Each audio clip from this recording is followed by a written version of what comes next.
One West, 125th Street. Look, y'all put y'all faith in presidents like they gon' change this country. Run the league and let y'all play cause y'all gon' make a money. Fuck Obama, he ain't come here on cargo slave ship. What the fuck he do for blacks in his administration? I'm waiting, patient like a saint. Black, Hispanic, Native, they hate your ass the same. Paint Christ in their image, paint you as a slave. God ain't all love, scriptures say he hate. African soul niggas, they know we not the same. School to prison pipeline to get you off the streets. Put you in the cell toilet connected to the sink. Molested as a kid, she prostituted as a teen. The byproduct of Martin Luther King dream. They just took the yoke off, my nigga, we ain't free. We living bleak in these wastelands of poverty. If you don't know the truth, then the lies sound promising. Prophecy, gift and the curse. Dylan started killing, they was sitting in church. Black folk forgave him, man, this shit is absurd. You should never love your enemy, that shit ain't gon' work. Yeah, fuck dying on your knees, you better die in glory. Man, I joined the UPK, taught me the art of warring. I took a nigga life like mine to be recognized. I feel that pain every day, it can't be reconciled. Pops banging, my sister a prostitute. My brother got life, and somehow I still found the truth. War ready, no cowards, no excuse. Fuck reparations, you can't bandage no open wounds. Blood on the leaves, body swing hung from a noose. I was on a run in Nashville when I found the truth. I called the school, class was being held by the shock on my life. I want to be a gangster like a cop. Do this for my brothers, real brotherhood. Everything we do, we got it out this book. My nigga, I can never be no African. UPK the only authorized acronym. I'm passionate about my brothers and sisters. We in hell, I ain't got nothing against them. That's another religion. If it ain't under your honor, Amy murdered by them and got a hug from your honor. That's the way out for a coward in my observation. They don't fear the Lord, they indoctrinated. Wolves in sheep clothing, Joe Osteen.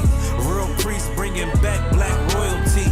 One West on my headpiece, rank and order. Can't let them trick me off the streets, I gotta raise my daughter.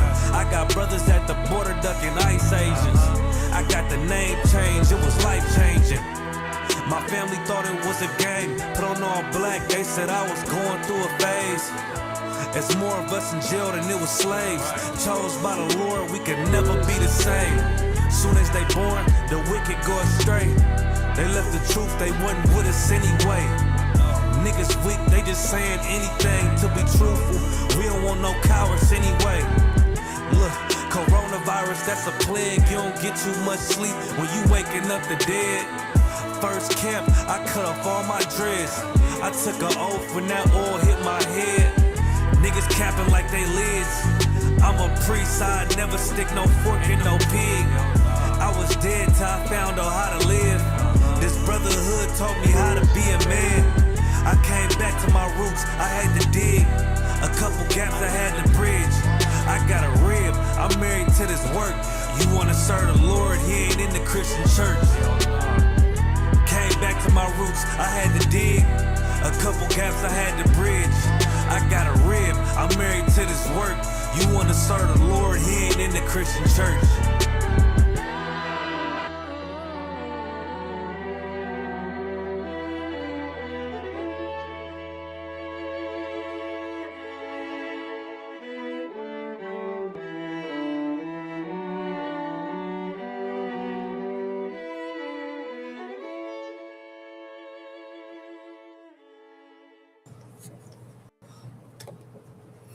All right. Shalom, Israel. You live with the Israelite School of Universal Practical Knowledge. Prison Captain Soccer War hold down the class live from Memphis, Tennessee every Tuesday, Wednesday, and Thursday. We have classes in Memphis from 6 to 8 p.m. Central Standard Time. Since 1969, the Israelite School of Universal Practical Knowledge has been teaching so-called blacks, Hispanics, and Native Indians the truth according to this Bible. What is the truth? Truth is that so-called blacks, Hispanics, and Native Indians descend from the greatest people that have ever walked the face of the earth. The Bible identifies us as the lost 12 tribes of the nation of Israel. And in the year 2026, there's nothing more important than for God's chosen people to learn the truth of who we are, where we come from, and what our purpose is on this earth. What we like to do with these classes is give brothers and sisters an opportunity to go into this book called the Bible to gain the knowledge, wisdom, and understanding that the Most High has put inside of this book so that we can come back to being the people that He called us to be and reclaim our righteous place on the earth as kings, priests, princesses, and daughters of Zion. With that being said, I'd like to start the class off with questions. If there's any brothers or sisters online that have questions, type them in. If there's any brothers or sisters in the room that have questions, raise your hand. And if we don't have any questions, we'll get into the topic of tonight's class. What you see on the screen is whited sepulchres. You understand? Whited sepulchres. Um, the title of tonight's class comes from a scripture in the New Testament where Christ was warning his people concerning those who only judge people based on what they see on the outside. Only judge people based on, their appearance and who they present themselves to be, and how much of a grave error that can be in life, because it's easy for someone to cover up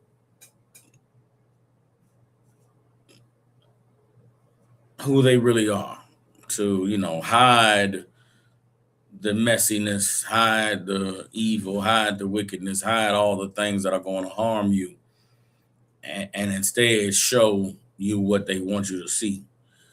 And it's important that we understand this warning that Christ gave. Actually, and as Christ speaks it, it's a condemnation of the religious leaders of his time. But if we can take that condemnation that Christ made of the religious leaders of his time and affix it to those of us in society today who only judge people based on what they look like or based on their appearance, the message that Christ was delivering to the Pharisees and Sadducees can apply to many others in society and many different facets of our lives when it comes to dealing with people based on what we see. Now, I'm trying to stay focused, and I know some of y'all might not get it. You might not understand it. But on my screen, I see myself teaching this class, and these glasses I have on are absolutely crooked on my face. It looks like they're leaning to the right, and I cannot continue to teach class looking at myself with these glasses leaning to the right. So what I'm gonna do is I'm gonna turn the camera off for a second, and I'm gonna go swap shades, and I'm gonna come back with some shades that are on my face the right way, so that I can pay attention to class and be able to teach. Like that look better. Okay, no, you know what? I might not need to switch. Okay, I think we had to rock it out like that. I just needed to get that adjustment. But yeah, it's very important that we understand. See, no, now they back crooked again. This is crazy.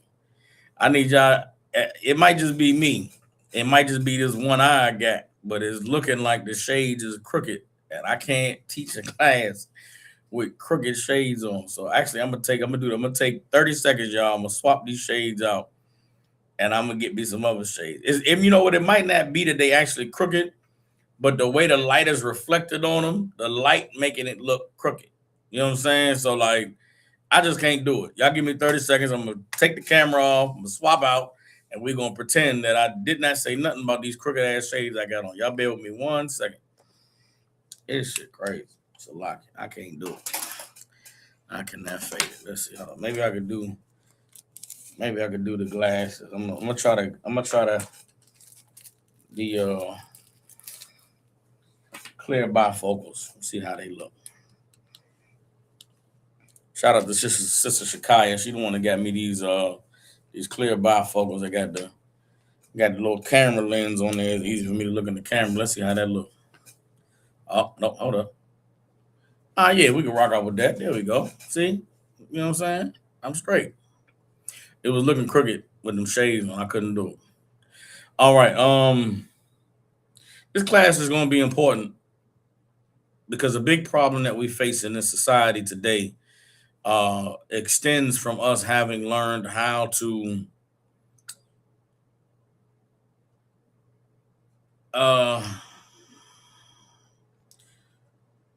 trying to find the right words to say. Since we've joined our oppressors, we've lost something that used to exist in the Black community, which is an ability to properly assess someone or something, not based on just what we saw, but based on what could be proven. You understand? I remember being a young man growing up, and there were sayings and phrases that were used, such as "you can't judge a book by its cover," or everything that glitters ain't gold, or you can't tell the difference between you can attract flies with sugar or with shit. Excuse my language. There were certain sayings that we had in the black community that made it understood that you couldn't just trust something based on what you saw.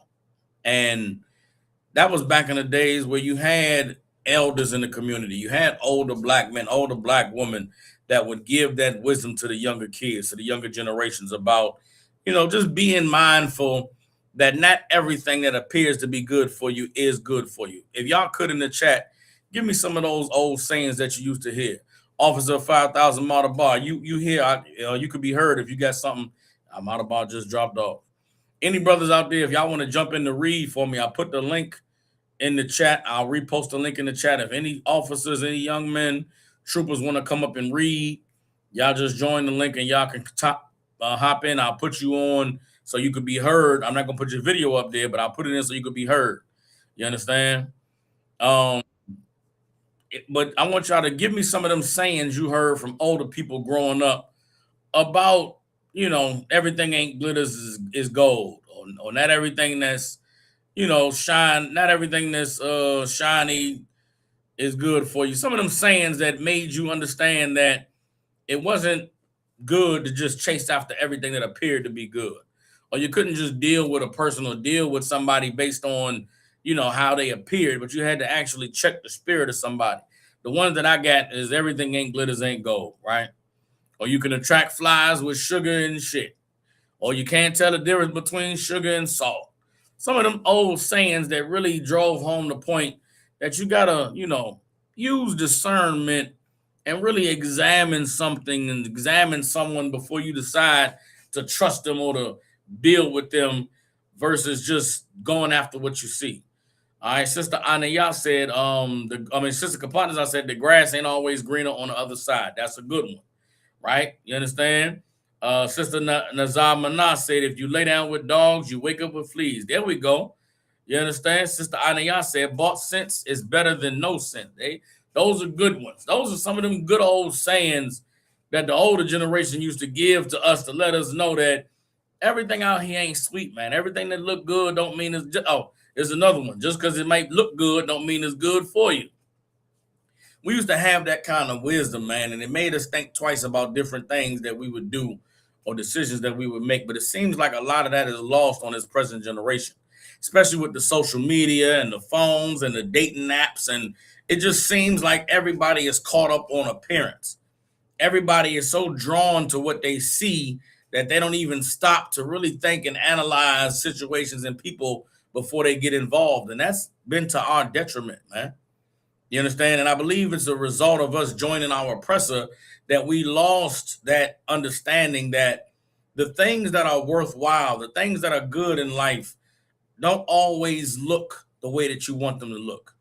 Or that thing that looks so good and looks so shiny and looks so bright doesn't mean it's going to be good for you. But in 2026, man, God's people is so busy focused on the shiny, blingy, beautiful, aesthetically pleasing thing that we actually choose what is detrimental and what is harmful to us rather than finding the thing that God meant for us based off of appearance.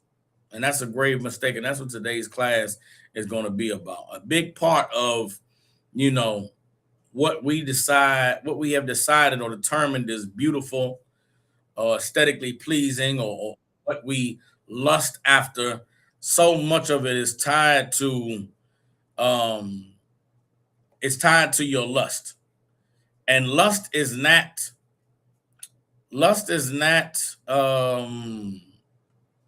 logical. Lust is not something that requires thought. Lust is not something that lends itself to patience and taking time to examine it and to understand it and to search it out to find out if it's good for you. A lot of our lust is tied to instinct. It's tied to, a carnal reaction. See something look good, gotta have it. That's lust. But lust isn't okay. I see it, it looks good, but let me talk to it. Let me examine it. Let me get all the details. Let me do my due diligence. That's not how lust operates. And many of us are the victims of our lust. And it's necessary to know that the whole reason for you coming into the truth, the whole point of all of these classes and these breakdowns, the purpose of Christ's teachings was so that we could learn how to be better than the people who live off of their lust, who live based off of instincts and reactions because of something, the way we feel based on how something looks or how something is presented to us. Everybody understands. So that's what we're gonna get into tonight. Get some more of these old sayings y'all done came up with. UPK Yaquawam said, "Common sense ain't too common." That's a good one. Truba Gabayala said, "All money ain't good money." Excellent. All of those old school sayings kind of really let us know that you got to really be examining something, man, and looking into details before you decide to jump out there and just and feel like something that looks good is good for you. Sister Nazar Mana came with another one, said, "You are the company you keep." That's a good one. You understand? If somebody says birds of a feather flock together, that's another one. You understand? Somebody, what is, yeah. Nazamana said, "Two birds of a feather flock together." All of them type of old school sayings, we might have dismissed them or brushed them off like, "Oh man, I'm just auntie and I'm talking," but there's wisdom in those sayings. You understand? There's knowledge and understanding in the meaning behind those sayings. And we've got to get back to understand. We got to get back to that. We have to be the generation of brothers and sisters now to re-implement those sayings and re-implement the meanings behind those words because it's been lost on a lot of this generation. You understand? Somebody said, one man's trash is another man's treasure. Yaquan said, "Be careful what you wish for." All of those are good. All right. Madabama, get you here again. Madaba and Yasad, y'all can be heard. If y'all want to come off mute. All right. Kind of I'm here. Shalom, y'all. About Shemar Shabbat. Hey, shalom. You have some Shabbat.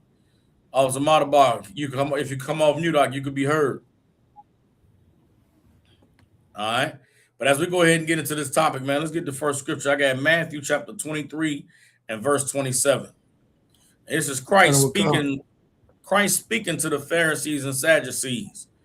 And Matthew 23 is a very scathing critique of the religious leaders of Christ's day. And Christ runs down that whole chapter condemning them for all of their wickedness and their evil and their hypocrisy and all the things that they are doing that's harmful to the children of Israel. And today, this will be Christ talking to the political leaders, the religious leaders, the entertainers, the rich and the famous people among us. And so as Christ is speaking to them, we can take these words that Christ is speaking against the religious leaders of his day, and we can apply it to the way we have been impacted in society today by those same people in the ways that Christ warned against. So if you got it, your side, let's get Matthew 23 and 27. Khan, sir. The book of Matthew, chapter 23, verse 27. "Woe unto you, scribes and Pharisees, hypocrites, for ye are like unto white sepulchres, which indeed appear beautiful outward, but are within full of dead men's bones, and of all uncleanness." Everybody understands. Christ said, "Woe unto you, scribes and Pharisees, hypocrites, for you are like unto whited sepulchres." What is a whited sepulchre? Let's go ahead and get the dictionary. Somebody out there, get the dictionary definition of a sepulchre. You understand? And let's see and get exactly what it is that Christ is comparing these Pharisees and Sadducees to. All right.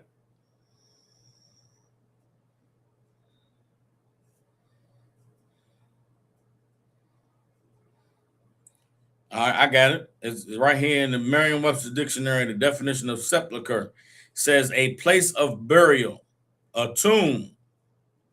It also says um, a burial, a grave, a sepulcher, a tomb. So, if anybody's ever had the unfortunate task of burying a loved one, right?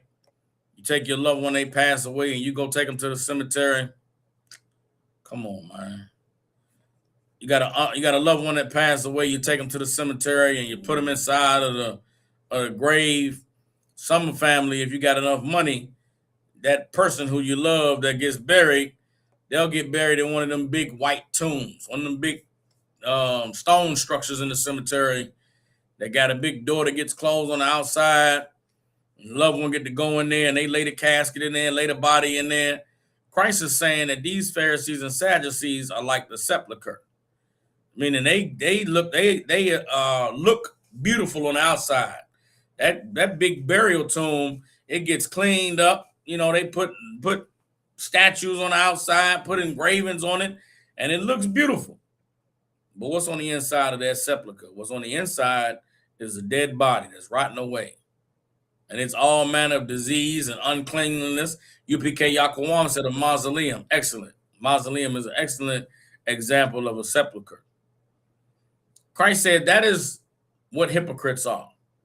People who pretend to be upright, people who pretend to be good and pretend to be pious. They present themselves as though they're righteous and honorable, and you should follow them, and you should listen to them, and you should invest in this stock opportunity, or you should come to their church and receive a blessing. You should go and, put some money on this altar so they can and sow a seed so you could be blessed. But in reality, they are full of lust and full of filth, and they're teaching lies and doing all the things that are going to cause the people of God to be destroyed. This is how Christ viewed the Pharisees and Sadducees. Well, what are some other things in life that we can see this way? What are some other things in life that on the outside looks beautiful? On the outside, it appears to be amazing. On the outside, man, that's where I want to be. But on the inside, it's full of dead bodies.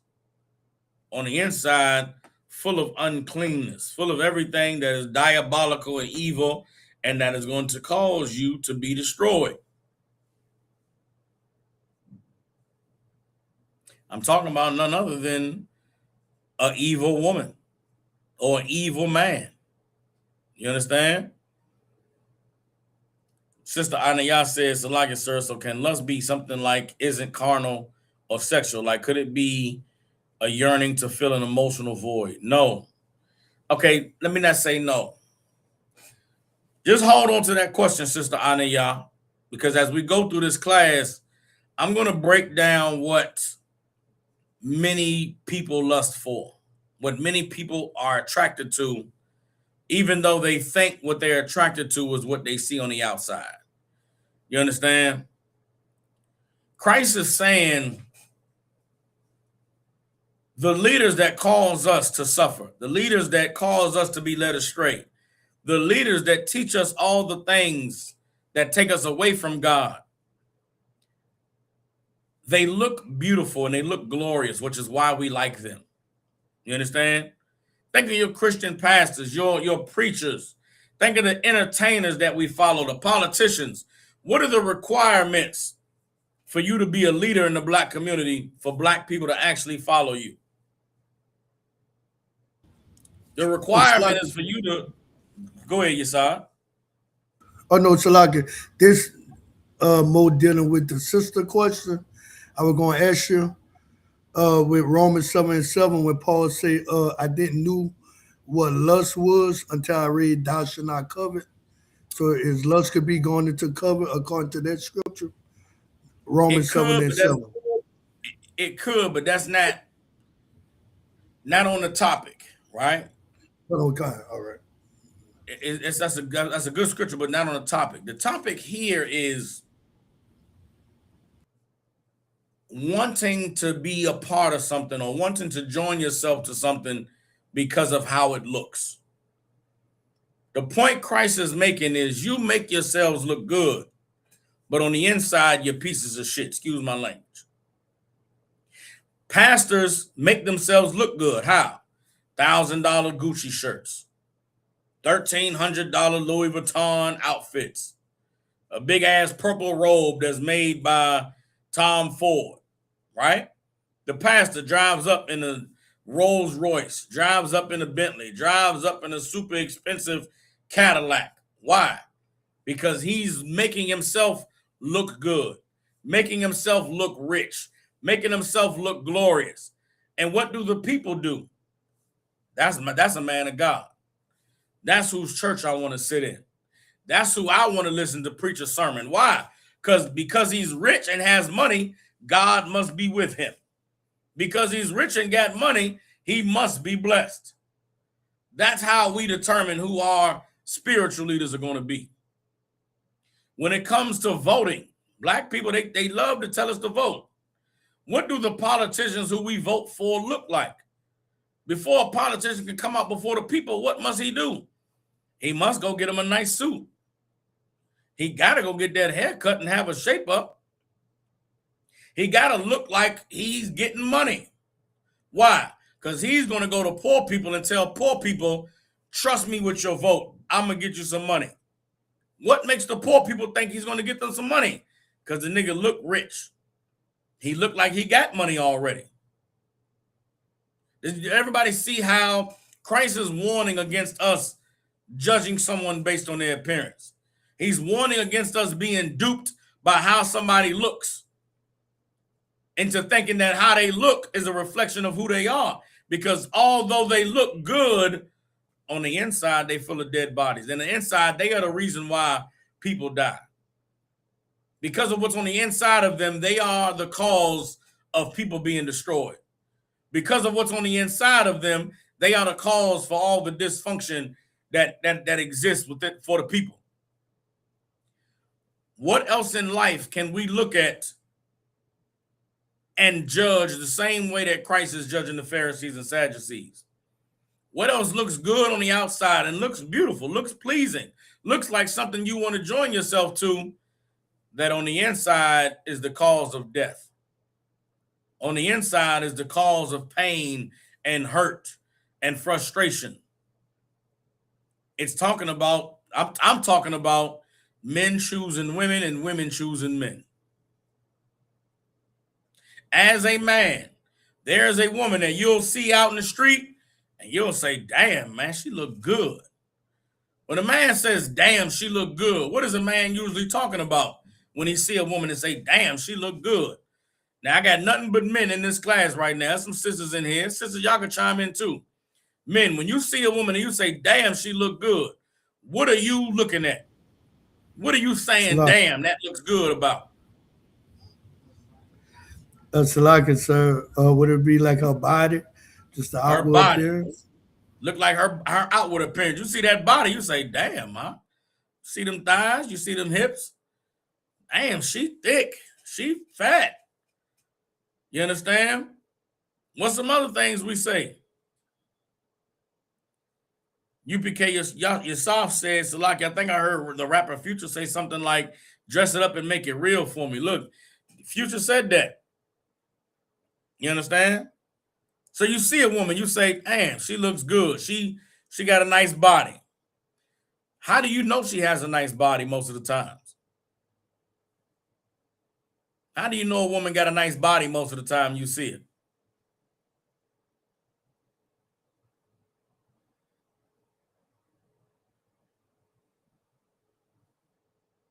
Anybody?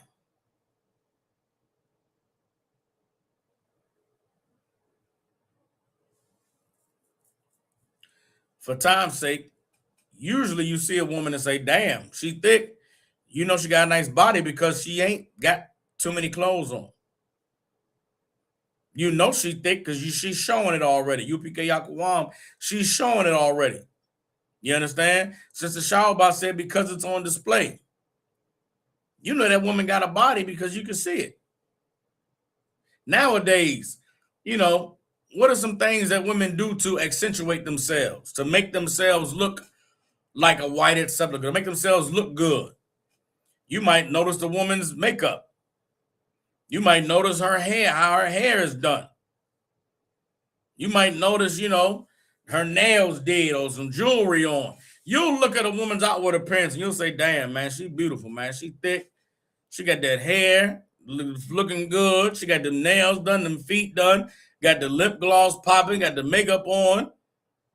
Usually, depending on where you at, she might be dancing or she might be socializing, and you looking at her like, damn, she look good. That's like it, sir. Come on with it.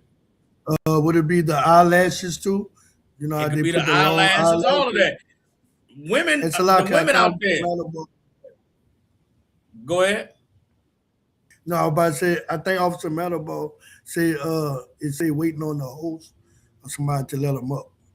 I let them up twice already. Matabar, you are up. If you just speak, you could be heard.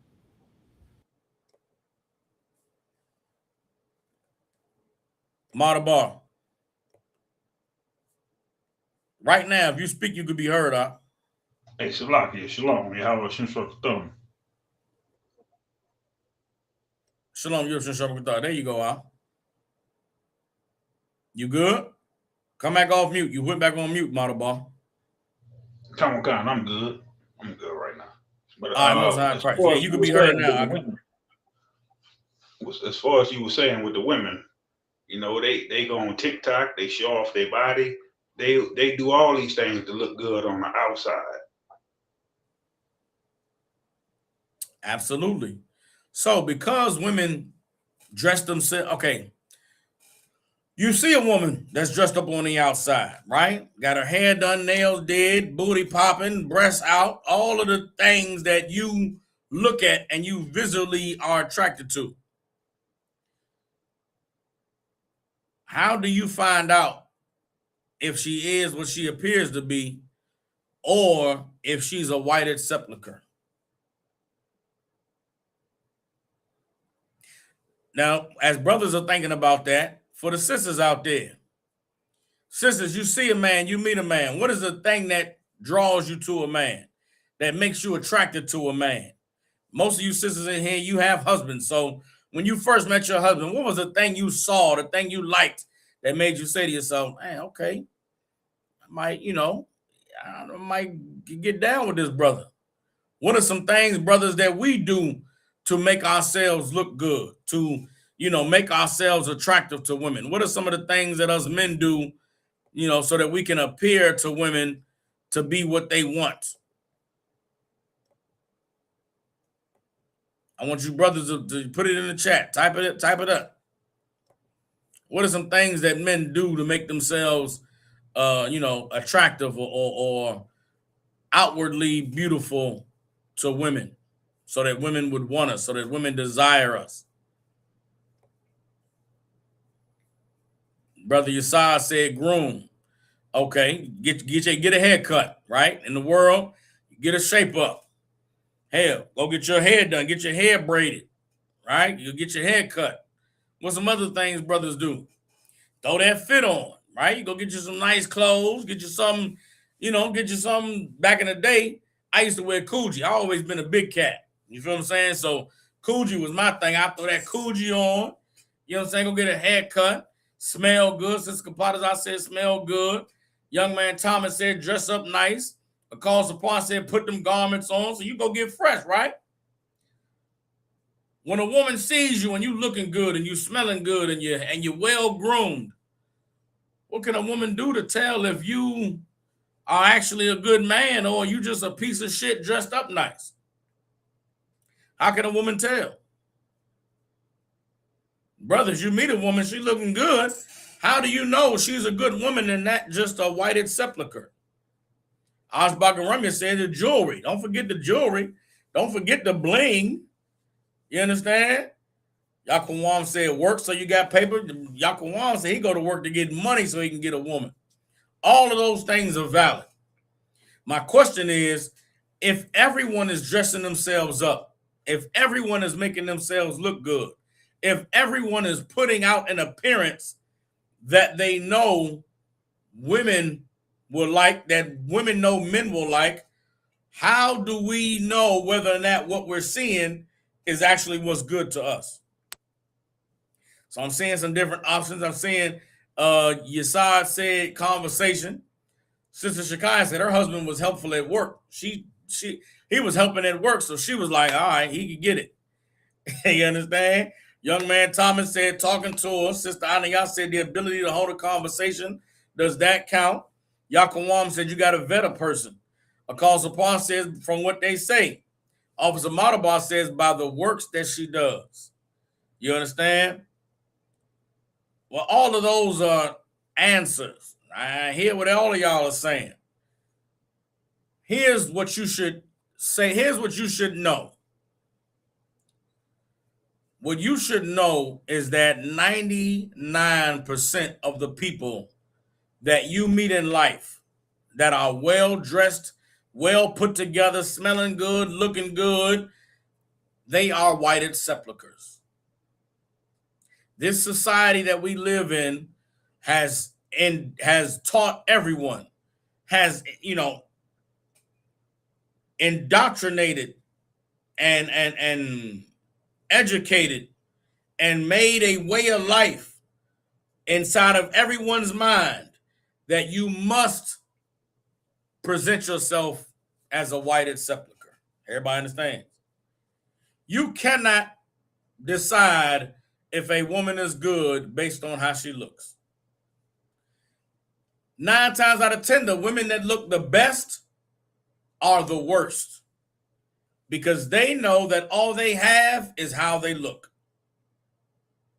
Ladies, the men that look the best, the most well put together, the most perfectly groomed, bodies in the best shape, clothes fitting the best, well tailored, you understand? And niggas with the hoochie daddy shorts on and the muscles hanging out the shirt and, asymmetrical facial features.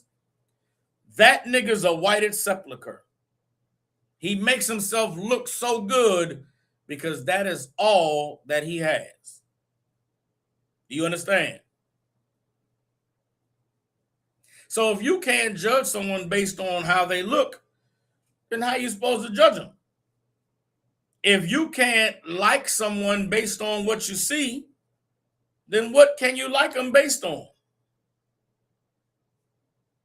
And this is the most important thing that you are going to have to learn as a man and a woman if you are going to be able to find someone who is righteous, that are going to marry you and be with you the right way.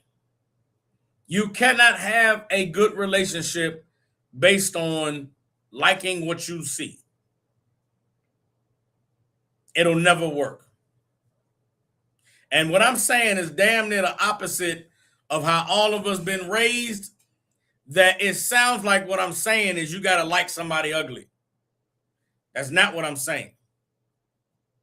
What I'm saying is you cannot like someone based on how they look.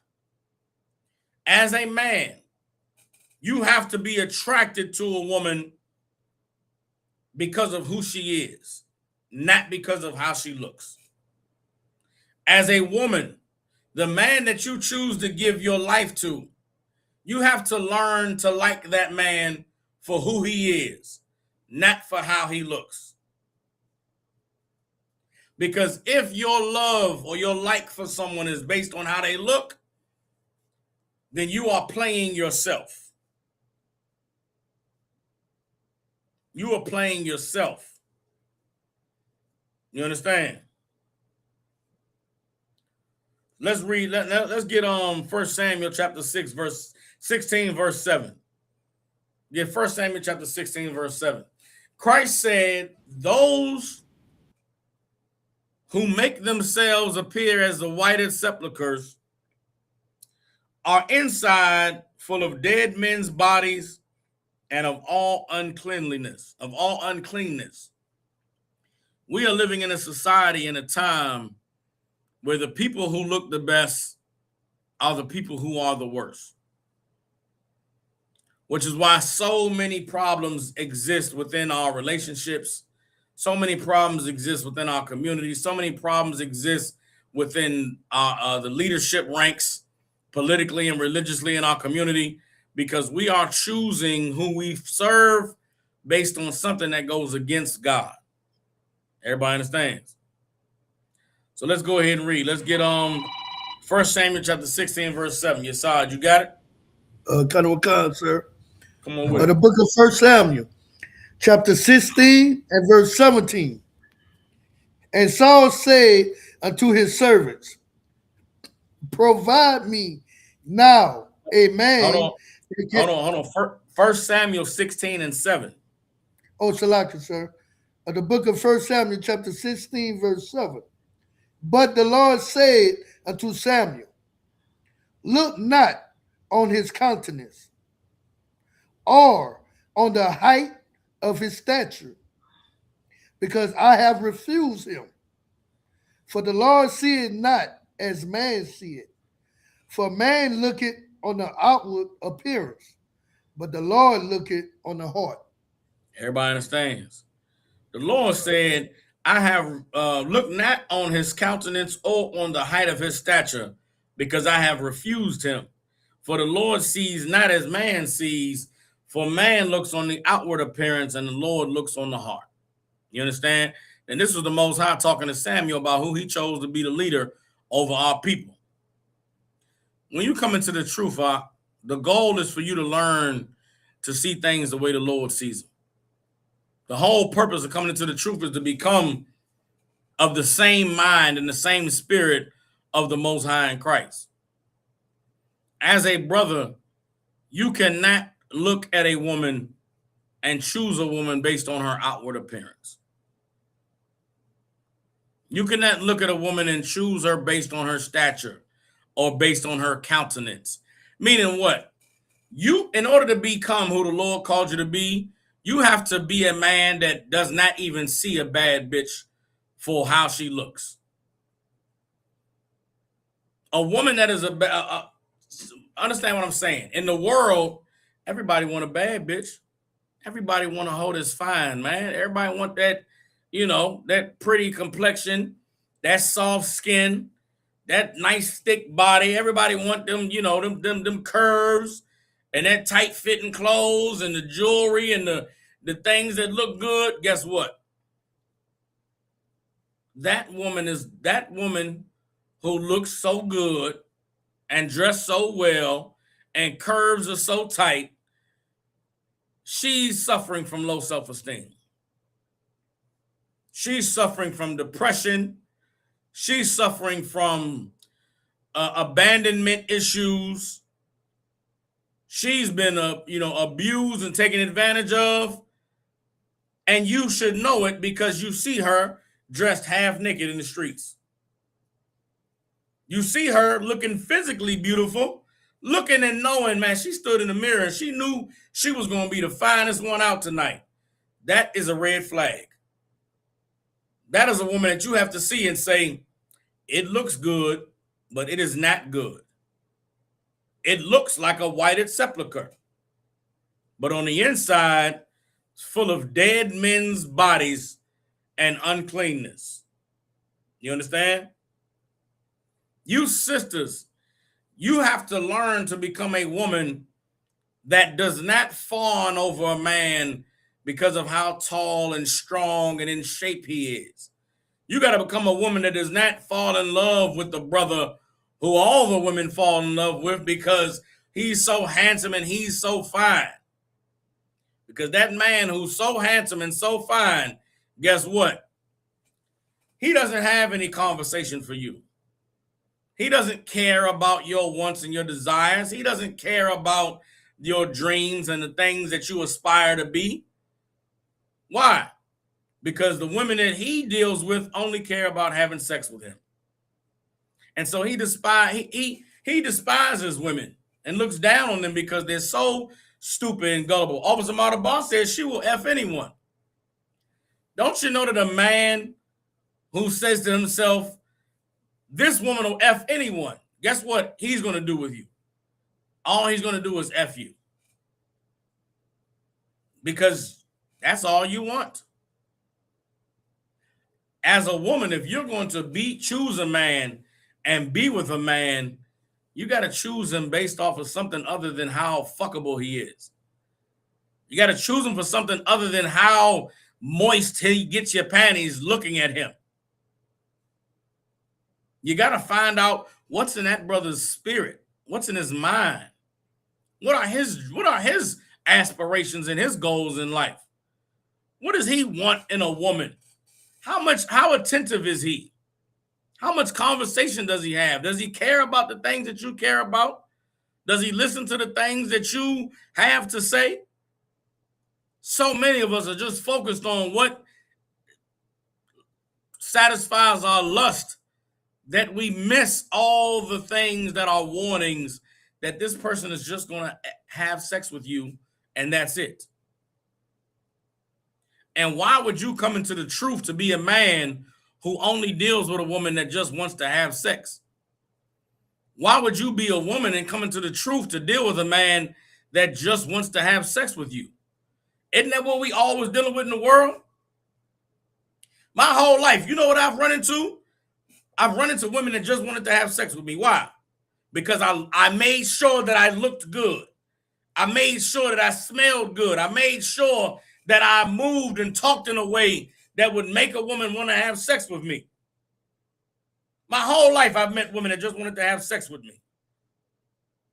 I came into the truth to find a woman that would want me for me, that would love that I was intelligent, love that I taught the scriptures, love that I stood for something righteous. I came into the truth to find a woman that would be with me forever because of the stance that I took against society and against the world. You know what? Today, I still meet women that want to have sex with me, and they cannot have sex with me because I am much more than just something that can satisfy your flesh. And if that's all you want from me, I'll pass. That is what your life is like when you are on the same page with the Most High in Christ. And brothers, it takes time to get there. But if you are still a man that is moved and enticed and turned on because of what you see when you look at a woman, you are not there yet. You still have much more growing to do. And until you're able to grow to that place, I would say don't have sex with any woman. Don't choose a woman if you only know how to choose her because she looks good. Get counsel from the men of the Lord. I'll give you one even better. Go to General Muhammad for approval to marry a woman. And you'll marry no woman because there is no woman that is good enough for you to marry. If you're not there yet, pray and ask the Lord to help you get there. If you're not there yet, pray and ask the Lord to help you, to grow to the place where you can no longer choose a woman based on how she looks. You understand? Where you can no longer choose a woman based on, how much she makes your rod jump in your pants when you see her. Everybody understands. For you women out there, some of you sisters are married, some of you sisters are not married. For you sisters that are married, you may have a man who is all the things I'm saying, warning you about. Meaning what? You met him, he was looking good, he was smelling good, he was talking good, and that's why you chose him. I'm not saying it's a bad thing. I'm not saying you got to reverse course on that. But you should learn that man that you have so that you could love him for who he is and not for how he looks. Bear with me, y'all. Shalom. So you should show with that. Cut on with concern. All right, shalom, Lord Christ. Everybody understands. I'm not saying that that man that looks good, that man that's fine to you is a bad man. What I'm saying is you need to dive into that man and learn him on a level that goes beyond just what gets you moist, beyond what turns you on sexually. Learn that man in a way where you can appreciate who he is, appreciate how he thinks, appreciate how he sees the world, because that is the only way that you're going to be able to build a relationship that lasts. Everybody understands? And let's drop, matter of fact, read 1 Samuel 16:7 One more time, Yesai. Kind of a con, sir. Book of 1 Samuel, chapter 16, verse 7. But the Lord said unto Samuel, look not on his countenance or on the height of his stature, because I have refused him. For the Lord seeth not as man seeth, for man looketh on the outward appearance, but the Lord looketh on the heart. You understand? The Lord does not look on the outward appearance. The Lord looks on the heart. We must learn to look on the heart and not on the outward appearance. So many of us are jammed up and destroyed because we have chosen to look on the outward appearance and not look on the heart. Everybody understands? Let's drop that. Let's get Proverbs chapter 6, verse 25. These are warnings in the scriptures against choosing someone based on looks. Warnings in the scriptures against choosing someone based on their physical appearance. All the times in the Bible where you read about men dealing with women, all the times brothers got into trouble, all the times brothers sinned against the Lord, it was based on choosing a woman because of how she looked. It was based on choosing a woman for her appearance and not for her character. And as a man, you must develop the skill. You must develop the discipline. You must develop yourself to being someone that can look at a woman and deal with her for what is on the inside, not for what you see. And if you can't do that, that's what counsel is for. If you're incapable of having a discipline or incapable of choosing a woman based on who she is and not how she looks, that's why you got to get some help. That's why you need counsel. That's why you need men of the Lord to guide you, because you are unable to guide yourself. Does everybody understand? All right, so I'm gonna read some of these comments right quick. I know y'all see the cameras. I'll bear with me. I'm trying to get the camera back up running. In the meantime, let's see. Skapatas, I said, Salakia, sir. So when choosing our friends, we're not looking at lust. Laugh a lot. How would you say to choose them? I know the scripture says to prove a friend. Give me 1 second. A call support says, Salakia, sir, what rules should be used or what is protocol when marrying a sister outside the school? I know you already breaking it down. I know it's not the same as a sister in the school. All right, Con, I get both of those questions in a second, all right? Come on with it. Let's get Proverbs chapter 6, verse 25. The book of Proverbs, chapter 6 and verse 25. Lust not after her beauty in thy heart, neither let her take thee with her eyelids. Read the next verse. Verse 26. For by means of a whorish woman, a man is brought to a piece of bread, and the adulteress will hunt for the precious life. That's correct.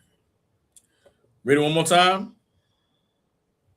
For by means verse 26. Read verse 26 one more time. Verse 26. Salaki, you want me to go 25? Nah, just read verse 26, Salaki. Verse 26. For by means of a whorish woman, a man is brought to a piece of bread, and the adulteress will hunt for the precious life. Everybody understands. The Bible says, man, lust not after a woman for her beauty, neither let her take thee by her eyelids. What is this saying? This is warning you. Warning you what? To look out for the woman whose beauty draws something out of you. You understand? If there's a woman who's so beautiful that you would break the school rules, brother, that woman is not for you. This is to your question to call Sapar. You see a woman, she's so fine, she's so bad, I'm not bringing her into school. I'm not doing no courtship by the school rules. I ain't finna go and, try to see if she gonna stop eating pork and stop celebrating Christmas before I have sex with her. She's so bad, I got to get it, man. As soon as she give me the green light, I'm diving in it. Brother, that's lust. You understand? That's you choosing to go against sound counsel and sound advice, and it's because of how she looks. It ain't for nothing else. You're not courting her by the school rules because of how righteous she is, because how glorious she is. You're not obeying the school rules because she's showing you that she's down with serving the Lord and obeying the scriptures. You're not obeying the school rules because she's, kneeled at your feet and said that wherever direction you're going to lead her, she's going to follow, if only you'll let her be called by your name. Because if those were the reasons why you would marry her, you would just bring her into school. You're not bringing her into school because it doesn't matter to you if she's in the school or not. What matters to you is she'll assume the position. What matters to you is she'll break you off some bread. What matters to you is she'll do that thing that you like. That's your lust. You understand? The Lord said, lust not after a woman for her beauty, neither let her take thee with her eyelids. Meaning what? There's some women that got a look. Every man knows what I'm talking about. There's some women that got a look. What is that look I'm talking about, brothers? What is the look of woman's eyes? What is the thing a woman can say with her eyes that'll break you down? Now I'm gonna see if y'all gonna be honest in this class right now. I'm gonna see if the brothers are gonna be honest. Sisters, you know that look you have. Right now, some of y'all been married 10 years. There's a look that you can give your husband and he know it's on and cracking. Some of you been together 5 years. There's a look you can give your husband and he knows, okay, put the kids to bed, turn the candles on, play that mixtape she like. Brothers that act like you don't know, what is the look the Bible is talking about in Proverbs 6:25? Neither let her take thee with her eyelids. Brothers, you ever been in the club and you just in there doing your thing? You had your little drink, little two-step, you with the brothers, or you maybe by yourself, and you just walking, moving through. But as you looking around, you just keep coming across the same face looking at you. You be wondering like, man, she looking at me? I don't know if she looking at me. She could be looking over there. You move around just to see if the eyes was looking past you or looking at you. Move around on purpose. You look over there in that direction, them eyes is still on you. You say to yourself, okay, the Bible is describing how women flirt. The Bible is describing how women shoot their shot. Most women don't shoot their shot like how we do. She ain't gonna come up and say, hey, you looking good, Big Daddy, or hey, you looking fine, or I see you swagged out in here. Most women gonna give you a look. Thomas said that she already look. You understand? That Thomas said like how a Memphis cat would say it. What a Memphis man would say about a woman look that lets you know that she for you. But the Bible is describing a woman shooting her shot. She gonna look at you with her eyes. And those eyelids is gonna let you know everything you need to know. Don't be flattered by that. Don't be taken by that. The Bible is saying just because she shoot her shot don't mean she's supposed to score. Osh said batting her eyes. What does batting her eyes mean, Osh? You understand? Nazamana said, Salakia, her eyes say you can get this. That's the look. The look is the look. Some of you brothers may not ever got the look. I've got the look before. I know what that look is. I expect the look. Damn right. You understand? Come on, your side. Am I wrong? Lie, sir. All right. That look let you know where, some brothers don't really. I was telling that to my sons before. Some brothers is like every woman they talk to bite, but I would tell them no, it's because you notice a certain look that she already wanted. So it's really not you coming trying to change her mind on something. You already know she wants you because she done gave you that look. Listen. She already made her mind up. It's damn near you ain't even got to try. All you got to do is just say something. See, now I'm a different. In the world, I was they call a conceited cat, right? It wasn't good enough for me that you looked. It wasn't good enough that you gave me the green light. I would do some. I was what considered an asshole in the world. I still am kind of, especially the women who I don't even care that I'm not going to try to even get with. Oh, I do some. Y'all brothers have seen me. I say things to women and do stuff in public that's like Cap is wild. Yeah, because I don't care. I don't care if I meet her, if I get her number. I don't care. So I'm gonna say anything. I'm gonna do whatever. This is what I used to do. I see a woman giving me that look. I need to know how much you really about what you say you about. I would stand on the other side of the room and I do this right here. To the one that's looking, that's giving me that look, I give it a finger like this. And looking directly in her eyes, knowing she see me and I see her, and I'm letting her know I see you, but you got to do something more than just look, goddamn. You got to come here. Now, if you do this here and she get up and come, brother, still don't mean she get the score. You understand? Now you can have a conversation. Now we can talk. But there's a look a woman to give you that most men, here's what they say here in Memphis. If she looked, she took. If she looking out, she's gone already. All you got to do is just say something. You know what the problem is? There are brothers out there that was, because of the look, think she's a good woman. Because of the look, think, oh man, what could go wrong? Because of the look, you think, I'm in there like swimwear. Nah, brother. The Bible is saying, don't get flattered by, don't lust after a woman because she's so fine and looks so good. And don't be taken by her eyelids. Don't let her take you with that goofy ass look. Don't be impressed by that. You understand? Well, damn. If I can't be impressed by how fine she is, I can't be impressed by the goofy look. How am I supposed to know? How am I supposed to choose a woman? I'm supposed to go talk to the ones that ain't looking? All I'm saying is just because she's looking don't mean she's supposed to get it. As a man, you can't make yourself too easy, man. And you sisters, be wary of the man who you give the look to and he's overly excited to recognize it. Because that's a man that does not know what to do with a woman. He's so excited. He saw the look. Oh, man, she want me. He come over there and you can't choose someone based on that. You understand?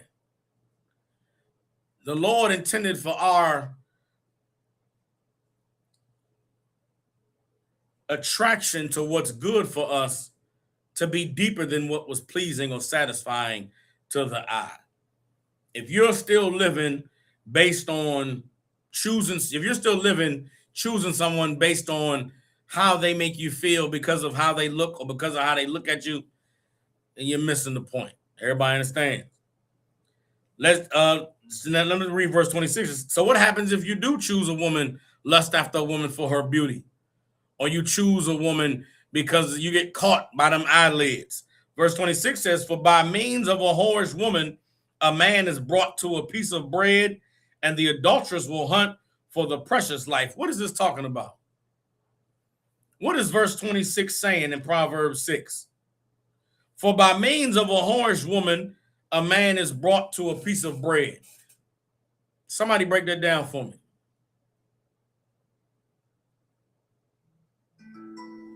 Officers in the chat, you saw it. If you want to break it down, let me know. It applies to today. What this scripture is saying applies to the way women look at men today. It's a locket, sir. Come on with it. All right. So when they say brought to a piece of bread, can be, just brought to food or not just about money. You know how a man bread is his money. That's all he is for, money. Or Okay. then not to a low state. Okay. Think about bread as a metaphor, right? Come. Who wants bread? Somebody hungry. Somebody hungry. What is bread going to do for them? Gonna fill their stomach, their urge, their hunger. What happens after you eat the bread? You full. So what do you need now? Something to drink. Don't think that. Don't think that. Right. Think, okay, if you're hungry, once you eat, do you need to eat again? You don't need nothing else. That's it. You were just a one time. Something you needed. Something Okay. that ain't gonna last. Okay. What happened? Okay, you hungry. You get some bread, right? What happens a few hours later? I mean, you be kind of ready to eat again. And then you're gonna need what? More bread. You're gonna need more bread. A whorish woman reduces a man down to bread. What So does that mean? meaning, A whorish woman will take a man that's a priest of the Most High, stands for his people, ready to defend and teach the truth and living righteously. And she will say that nigga's name will be food in her phone. right, That bitch will only call you when she wants to eat. That bitch will only call you when she wants to be fed, because that's all you are to her is a piece of bread. right. It's like it, sir. Oh, go ahead. So that would mean after she eats you, Salaka, she'll be looking for the next meal somewhere else. Or she'll dismiss you until she's hungry again. Right. Now, okay, listen to what I'm saying. Imagine you meet a woman. She everything everything you want her to be, right? Okay. But she only looks at you as a meal ticket. How that's gonna make you feel? Gonna make you feel used, like you're not appreciated. You really just, you use, and then anybody that have what you have or more, she going there, so you'll always be insecure because you'll never be enough. That's You'll what never this be is enough saying. for. That's what this is saying. This is saying, once again, Proverbs 6:26, for by means of a whorish woman, a man is brought to a piece of bread. A whorish woman will take a man who is great and mighty and will reduce you to just something that feeds her. Damn. Daddy, I'm hungry. And guess what? She say, I'm hungry. And you say, well, baby, I ain't got it. Guess what she gonna do? She gonna find somebody else to feed her. Damn right. You understand? This woman does not look at you as being great and mighty. She doesn't love you for your intelligence and your smarts and your righteousness. She loves you because you take out to eat. Because you buy her food. Read on the rest of the verse. And the adulteress will hunt for the precious life. What is the precious life? That would be you. You would be the precious life she hunting for. In what way? How are you the precious life? And the adulterer will hunt for the precious life. Meaning you would be the one that could fulfill her need at the time she wants you.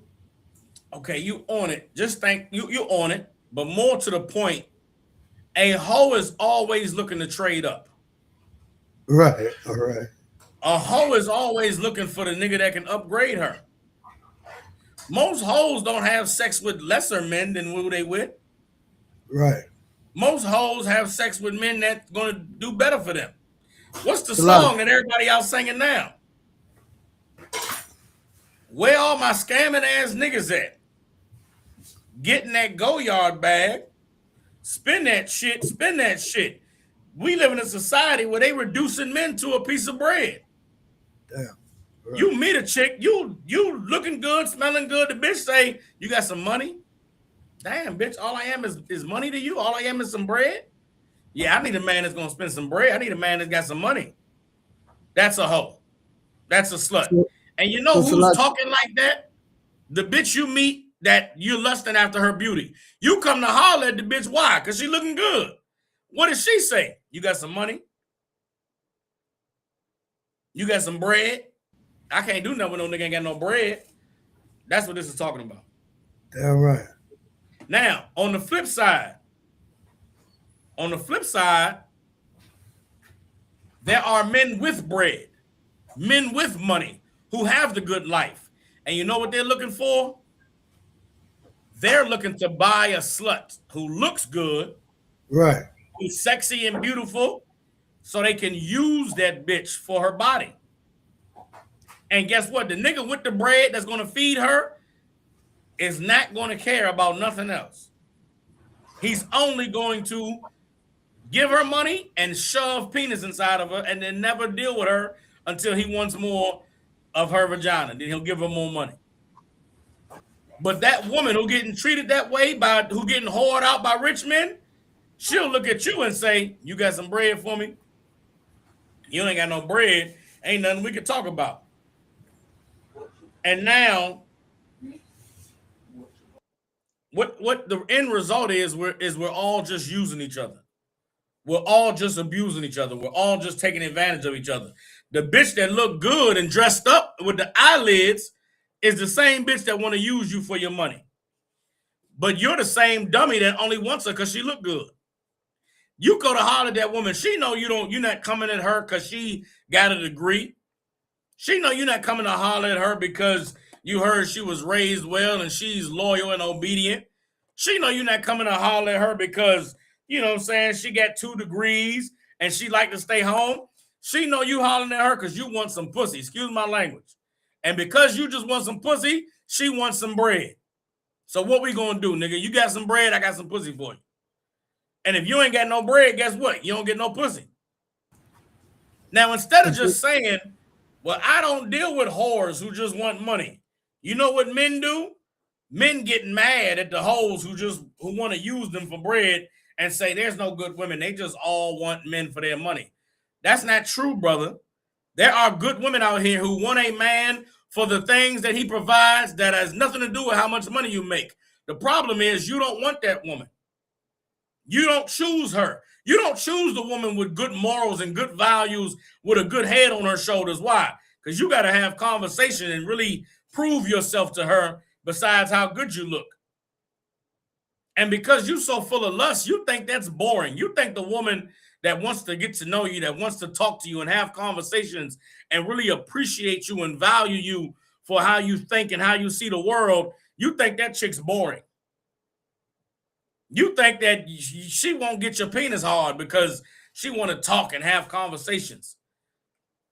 But the women that you want to have sex with, they just want to use you for your money. So rather than dealing with the woman who has some morality, has her head on straight, has some education that you got to talk to impress, you want the easy thing. But the easy thing doesn't want you. Same goes for women. There's women who, you want a super fine, sexy man. You want a man that all the women see and jealous that you got him. But that nigga that you want that's super sexy and fine, well, he's half a faggot. Excuse my language. He's on the down low. Has sex with men. First of all. Second of all, if he isn't on the down low having sex with men, he's having sex with so many women that he doesn't have time for you except for when he wants to have sex. You understand? So he just want to have sex with you. That's all he wants. He don't want to talk. He don't have good conversations for you. He just want to have sex. Do you got some sex? But then what am I here for? Because we have all been indoctrinated and programmed by our oppressor to deal with things on the surface level, to be attracted to what we see, to want what visually is pleasing, we're missing that those people who we see that are visually pleasing, that are sexually attractive, physically based off of what we see, they are the people who are the most damaged and destroyed and broken on the inside. You understand? And you should never choose a person like that. Should never choose someone based off of what you like that you see. You should only choose someone based on who they are on the inside and what that means for a potential life together with them. You understand? I'm reading Officer Matabar in the chat, and okay, this is important also, brothers. You gotta get on a higher level than this. You understand? Because this is not the end all be all neither. You cannot choose a woman based on the dream that her money is going to help you. You understand? There's a lot of women out here that got money and they make good money and they educated. And they know because they make good money and they educated that they could buy a man. They'll buy you, meaning what? They'll pay the bills. They'll take care of the responsibilities financially. You won't have to contribute financially at all. And you'll think to yourself, damn, that's a good woman. You'll think to yourself, that's a good woman that, man, she got money. She making money. She bringing money in. Don't you know that woman that's making money, that's bringing money in, that's making sure you ain't got a slave and you ain't got to do this and that? That's a woman who has a mentality that because she's paying her way, nigga, she own you. You cannot have a woman in your life that's making money and giving you money and you're not beholden to her. Because she believes that money entitles her to your time, your attention, to knowing your whereabouts, to you sleeping here at night, to a lot of other things that a lot of men aren't prepared for.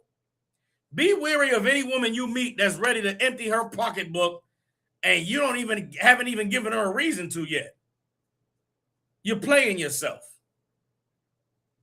Because she's going to spend money on you. And she's going to take you out and do this and that and help pay bills.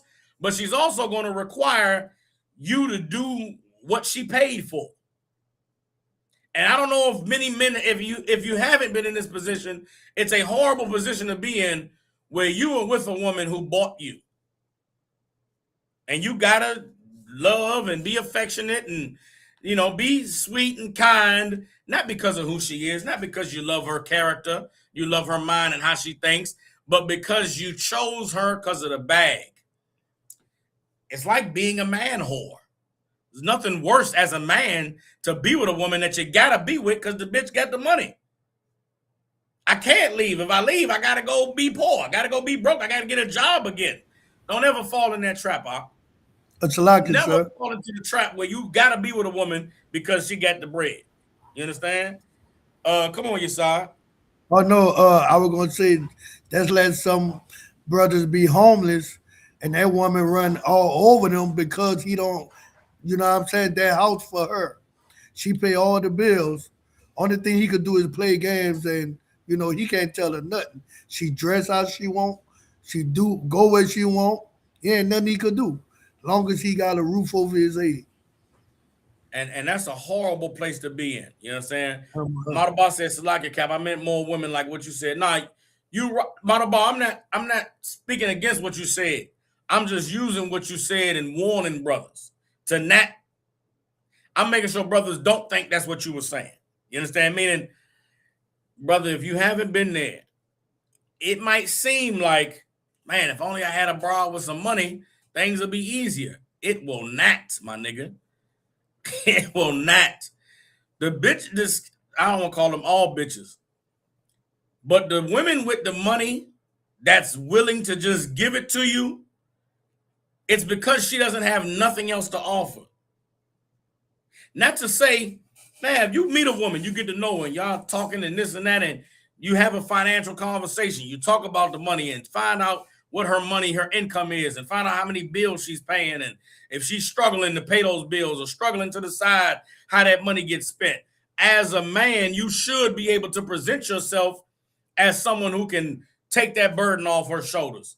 You understand? Meaning what? I don't have the money to pay all your bills, but I do have a history of financial services and budgeting and balancing the checkbook to where I could take that money you got coming in, I could take all these bills and I can make sure everything paid, and I can make sure you got money to get your hair done, your nails done, and do some extra shopping if you want, and we're going to have some money saved. But I'm not spending my money to pay these bills and you taking your check and blowing it. That's crazy. Now, if you demonstrate to a woman that you're more financially responsible than her, and she says, well, you know what, I like how you think, I like what you're saying, and here, baby, I'm gonna trust you with this money. As a man, you have to know that this is a responsibility to be over this woman's life in a way that you got to take it seriously. Because if you F it up, damn, there ain't no coming back from it. So whether the woman is trying to buy you or if she just trusts you to deal with her finances, you're still in a vice grip when it comes to what you owe this woman. And like Yesai said, some brothers get confused and thinking because a woman got money because she paying the bills, you could just come in there and kick your feet up and play video games all day. My nigga, you finna be the bitch in that house. Because you thinking shit sweet because she making the money. One day she wake up and say, I don't want to do this no more. You're going to find out that you're not as much of a man as you thought you were. You're going to find out that you really wasn't running things the way you thought you was running things. You'll find out that you was a kept man the whole time. You thought you was righteous and ruling over her when really she was just paying you to shut up and sit down and be there whenever she was ready for sex or ready to yell at somebody. That's really what you was there for. You thought she was loving and kind and, you know, taking care of you. She really was just buying in-house penis. And that's not what you want to be. The Lord didn't call you out the world to come in here and be in-house penis. You got to be a man. You understand? I would never advise any brother to not have a means of bringing in money himself and just depending on his wives to pay for everything. That is very unwise. And again, something you should get counsel concerning. Everybody understand? The point is, you cannot choose someone based on physical attraction. In this society, the most beautiful, dressed up people on the outside are usually the ones who have the most problems and are suffering the worst on the inside. A lot of these so-called bad bitches, these fine ass women, these dimes, on the inside, she's a whited sepulcher. There's nothing but dead bodies in there. Literally from the abortions she's had, and not literally from all the demons of past men's relationships that she's never gotten healed from. You're going to try to get with a bad bitch and then come to find out, I mean, I don't even want to talk about some of the horror stories. Some of you brothers meet a woman and you can't have sex the way you want to have sex. You got to have sex the way she likes to have sex. You want to know how she knows that she likes to have sex like that? Because some other man did it to her that way. You choose a woman based off how she looks and how nasty she could be, and she got you helping her reminisce about another man in the bedroom.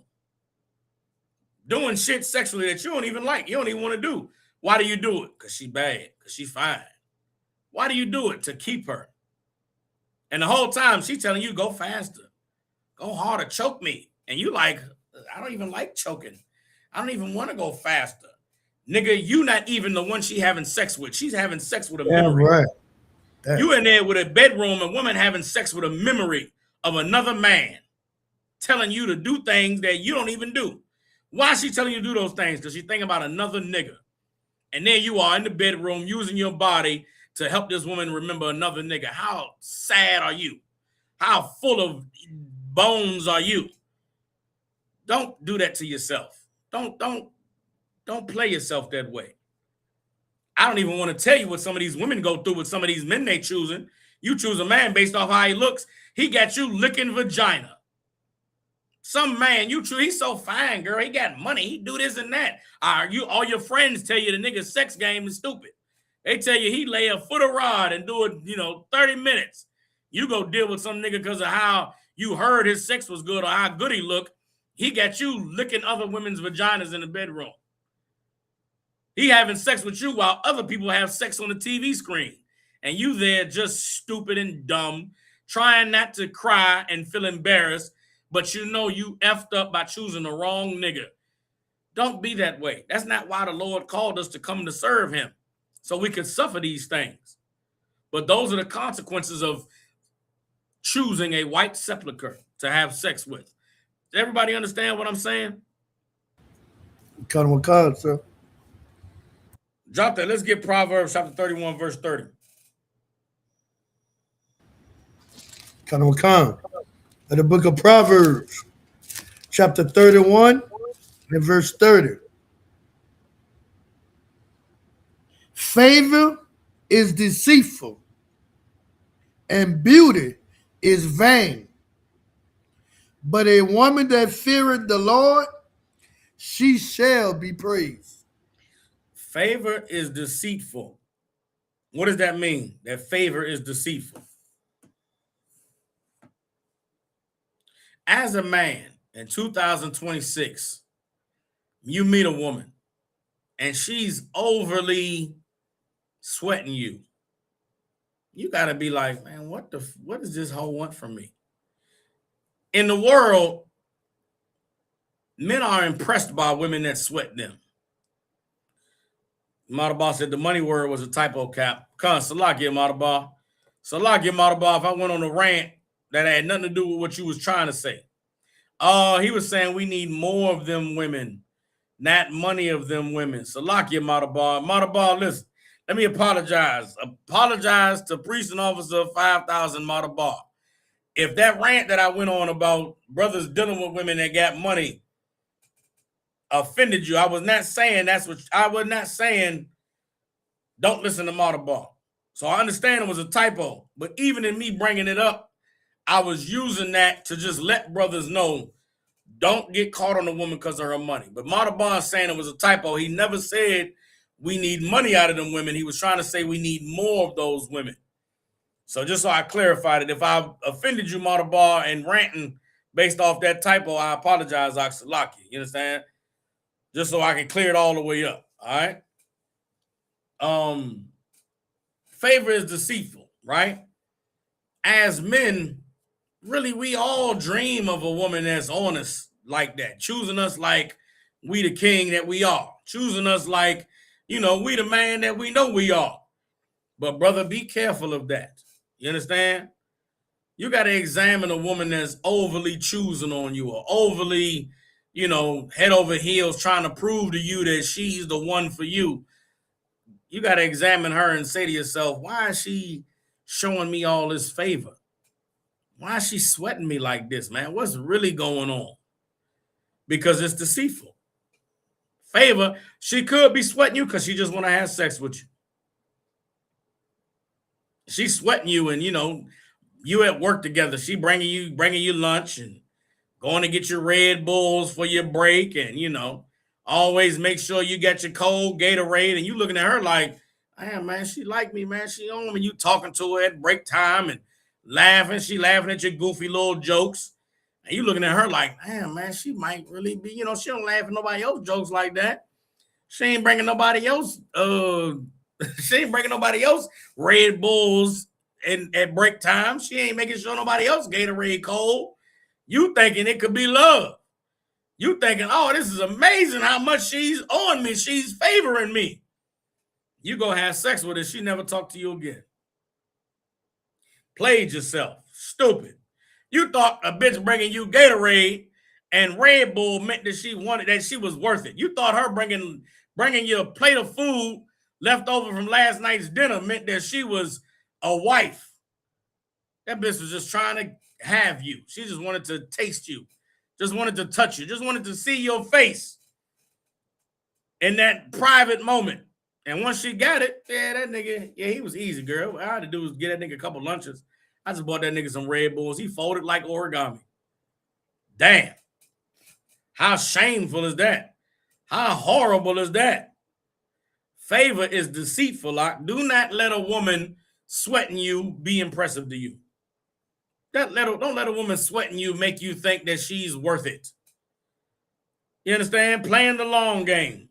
Shower bar's not funny. Fix your face. You understand? A woman will play the long game just to say she had you. Brother, don't fall for that. Favor is deceitful. You understand? Beauty is vain. It look good. Not all that glitters is gold. You understand? The grass ain't always green on the other side. You get more flies with sugar than shit. Excuse my language. Not everything that look good is good. The Bible say, man, beauty is vain. Don't let a woman because she's a don't let a woman because she's beautiful make you think that she's worth choosing. Cause she's not, You understand? Sister Anaya said, a firefighter on my slave once told me that's what happened with his ex-wife. She bought him food every day. He can't retire due to fear that back child support will take his retirement. Damn. He let the favor trick him up. Don't you know, especially at a job, you at a job with a broad, I mean, she could have any reason why she wants you. You can't trust that. Sister Nazamana said, what look good to you is not always good for you. Absolutely. That's what the Bible is saying. Beauty means nothing, man. So what she look good? So what? On some of you niggas, your best day, you maybe got 20 minutes for a broad. It's 24 hours in a day. On your best day, you got 20 minutes. What you gonna do for the other 23 hours and 40 minutes, Look at the bitch. You gonna look at her? You gonna tell her how beautiful she is? You ain't got enough. You ain't got enough. Salaki. Beauty is vain. It's not worth it. You understand? Officer Motorball says she wants to give you a favor. Who else she gonna give a favor to? Absolutely. But a woman sweating you or a woman showing you favor, that could be deceiving. You could be missing all the red flags because you focused on being chose. Beauty is vain. You missing all the red flags because of how wide the wagon is on the back of that caboose. You understand? You missing out on all the horrible traits she has as a person because, man, she fine though, man. She's so bad. Or there's something about her that heightens your pride in yourself. You say to yourself, man, if I could get her, man, I could change her mind. I could change her heart. Some of you brothers think your penis fixes all the problems in the world. You think if you just could get her to Pound Town, it'll solve everything. Nigga, you are a clown and you are playing yourself. You gonna go take her to Pound Town and end up in,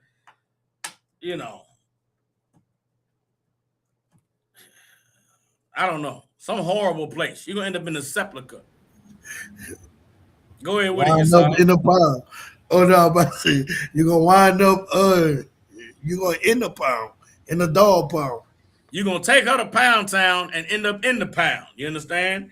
End up in the dog pound. Your side said it in the chat. You understand? I know my real. Yeah, it's my real. Con, you got to be careful, man. You got to know that I'm not fit to choose a woman because I'm going to choose who's sweating me and I'm going to choose who's sweet to me. So I need something or someone else to help me to determine who is a good woman. I need someone to help me to determine what woman is right for me. And until you're able to get that out, you're going to have to just sit this one out. You're going to have to just wait. You understand? Because the reality is, again, in this society, in this time that we're living in, everybody has been trained and taught how to present themselves as being desirable. Everybody knows how to put on a good front. Everybody knows how to make themselves look good, how to make themselves smell good, but they don't know how to fix what's on the inside. We as men in the truth must learn to fix what is on the inside.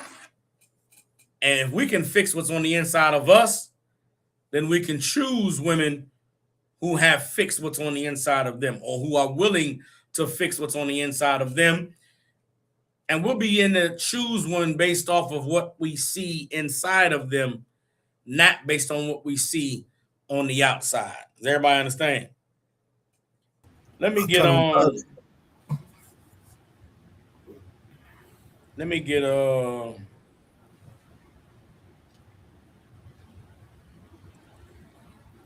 okay, hold on.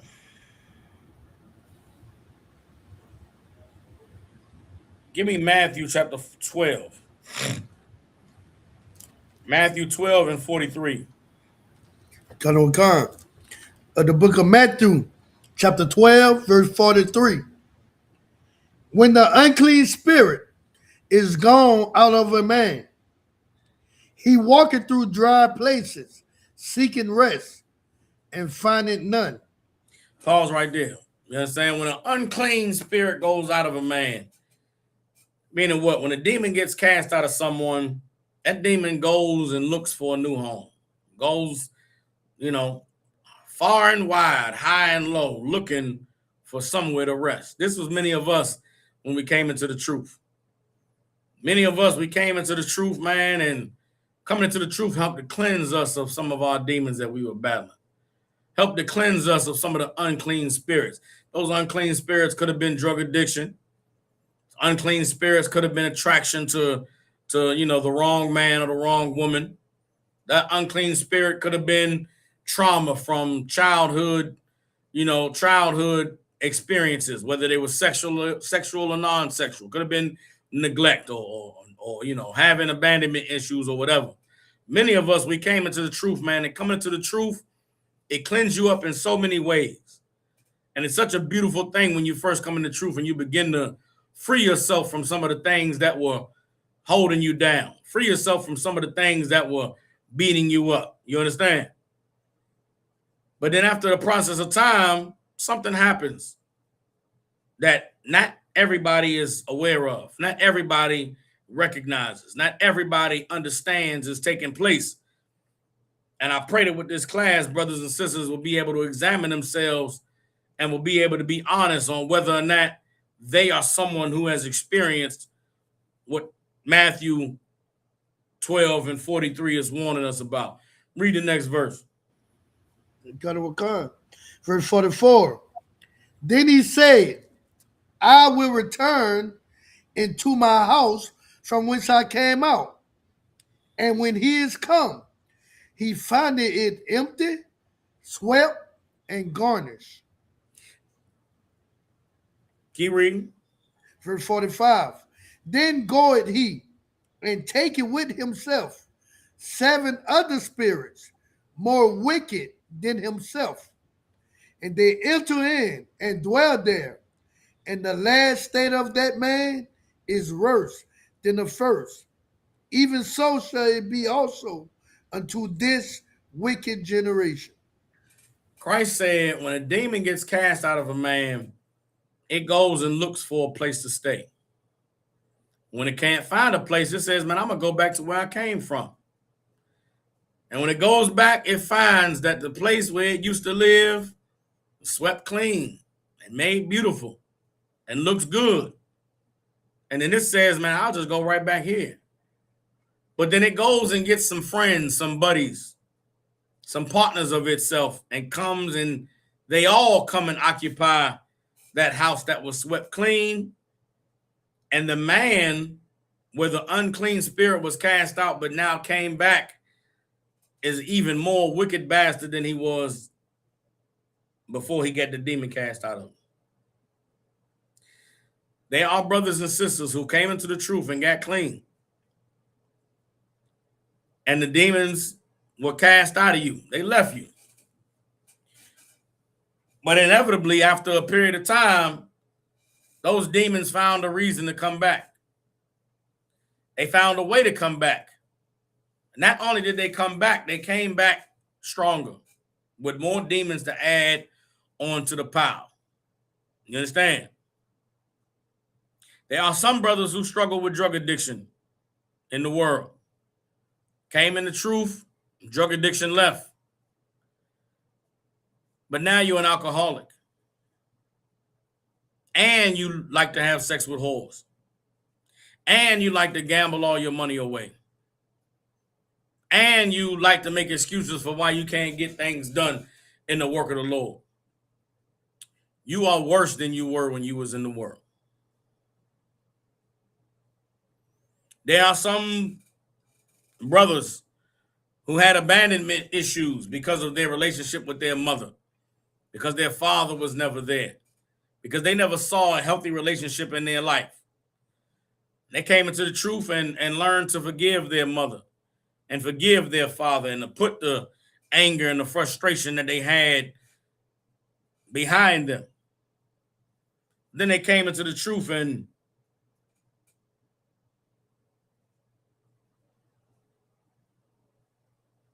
every woman they meet is a woman that's beneath them because she's in the world, because she celebrate Christmas, because she do this and that.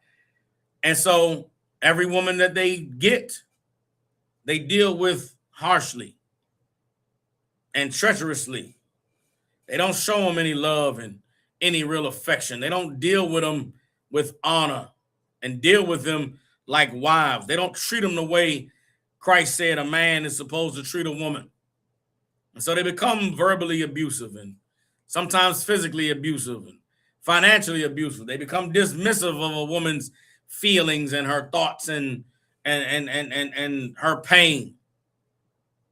And he's a worse man in the truth to a woman than he was in the world. There's some women that come into the truth and they liked being lied to about their man having other women. They liked it better when he used to sneak and when he used to, hide, and when he only dealt with women who would have sex with him in hotel rooms on the back of cars. They liked it better when he would just go out, once a month and get drunk and come home late. They could excuse that. He came into the truth, and that man became to be honorable and became stronger and came to serve the Lord. And she gave up Christmas and gave up Valentine's Day and gave up Thanksgiving to be with this man. She gave up, the things that the world tells you to care about. But now that man wants to have another wife. And she just can't deal with the idea that this man who used to just have sex with women in cars or have sex with women in hotels now wants to make a life with another woman. That's too much for her. She preferred it when it was just some hoe and some slut she could just dismiss in her mind and say, it ain't important. That person don't matter. Now it's someone he might love. Now it's someone he wants to build a life with, and it's just too much for her. So she argues and curses and fights and belittles him and calls him all kinds of names and puts him down and wants to put him out the house and fight. That woman is worse than she was when she was in the world. She was a better wife when she was celebrating Christmas and Thanksgiving and 4th of July than she is in the truth with her head covered, hating you because you want to have more than one wife. There are some things that you can encounter coming out of the world and coming into the truth that will make you worse than you were when you were in the world. And it is not an unusual thing. It is not a strange thing. It is something that Christ warned us about. He warned us about getting clean from an unclean spirit, and then that unclean spirit coming back with more demons, worse demons, diverse demons that you didn't even never struggled against. How do you know that something you're struggling with is a demon if you never encountered it before? How do you know that something you're struggling with is a demon if you never had to fight this battle before? How do you know that something you're struggling with is a demon if what you're doing isn't even a sin?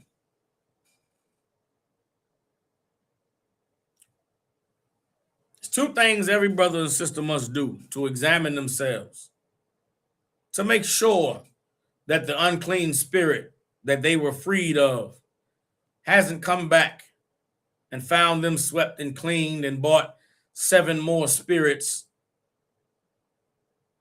to come back home with them. And it starts with you examining yourself.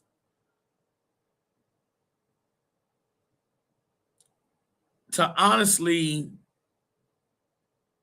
assess whether you are someone that the Lord can be pleased with.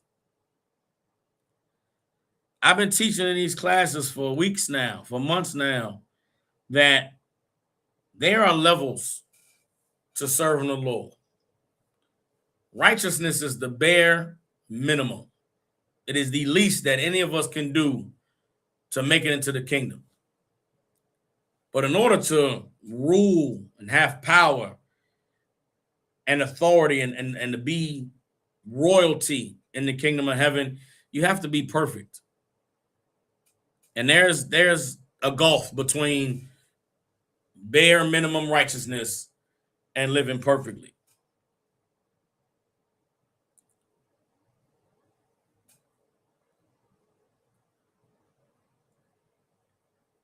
In order to know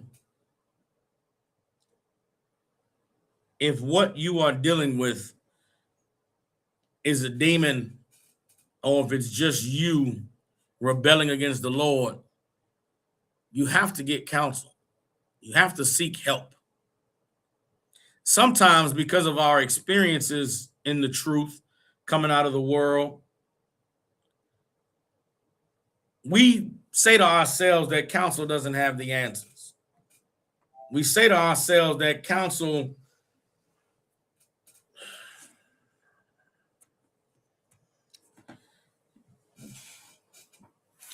isn't always what's best for me. That's not true, but I can understand why you may think that way. That doesn't mean you can live not getting help. It doesn't mean it's okay for you to continue the way that you are, knowing that the way that you are is not right. Usually, when there's turmoil, when there's dysfunction, when there are problems in the relationships that we have in our lives, the root cause of that problem lies within us. It does not lie within anyone else who is in that relationship. A relationship is not just a man and a woman. A relationship could be a parent and their children. A relationship could be between, a commanding officer and a reporting officer. Relationship could be between a counselor and a counselee. Regardless of what the relationship is, usually when there's dysfunction and there's turmoil in a relationship, it lies within you to understand what role you're playing in that dysfunction. Before you go point the fingers at someone else and blame them for what they did or what they said or how they living or what they're doing, you should look at yourself. And you should examine yourself. And you should look at the scriptures and see what the scripture says about being who the Lord called you to be. Without a doubt, you're going to find something wrong. If you're honest, if you're true, you're going to find that you're wrong. You're going to find something you're doing, something you did, something you said that was inappropriate, that was out of pocket, that was in a reaction to what someone else did or said. And you'll say to yourself, you know what, I gotta work on that. I gotta fix that. I gotta address that. That's how you begin to heal in the truth. That's how you begin to fight your demons in the truth. That's how you begin to become who the Lord called you to be in the truth. You gotta examine yourself. Before you go to, point fingers at anyone else and be mad at them, you should examine yourself. For a lot of us, we wait until there's a problem. We wait until we can take someone to counsel before we talk about our problems, before we get, input on our lives. You should go to counsel before you have to take someone to counsel. You should call and get help before you have a problem that you cannot help yourself with. You should call and get help. You should just check up. Salakia, sir, nothing going wrong. Nothing. I ain't got no problems. I just wanted to check in, let you know I'm doing good. Everything's straight. The reason why we avoid those who are in positions of authority to us is because we really don't want to live in that light. We really don't want to be scrutinized. We don't want to be checked. We don't want to be told we're wrong. We love to live in an echo chamber, meaning what? We love to live in a space where we're right and nothing's wrong with what we're doing. and we're perfect and the model citizen and we're doing everything right, when really all you're doing is you're modeling, presenting yourself as a whited sepulcher. All you're doing is just putting on a good front, and that's all you've ever done. You're good at that. The world taught you how to be good at that. It's how you got to where you are in life now. We all are good at it. All of us are good at masking. We're good at pretending. We're good at smiling and hiding the pain and the sadness and the grief and the frustration and the depression and the anxiety. We put it all beneath the surface. And we make sure that what everybody sees is confident, it's happy, it's in the spirit. When on the inside, you're full of dead men's bones and uncleanness. And the reality is, none of us are going to make it into the kingdom full of dead bodies and with uncleanness. The only way we're going to make it into the kingdom is if we are actually who we present ourselves to be. And the only way that you're going to be able to become who you present yourself to be is to actually put in the work to change and become better. Does everybody understand?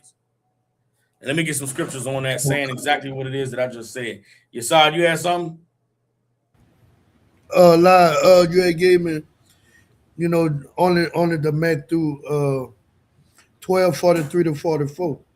Yeah, we read that. We read that already. All right. Con. All right, let's hold on. Bear with me. Get 2 Corinthians chapter 13, verse 5.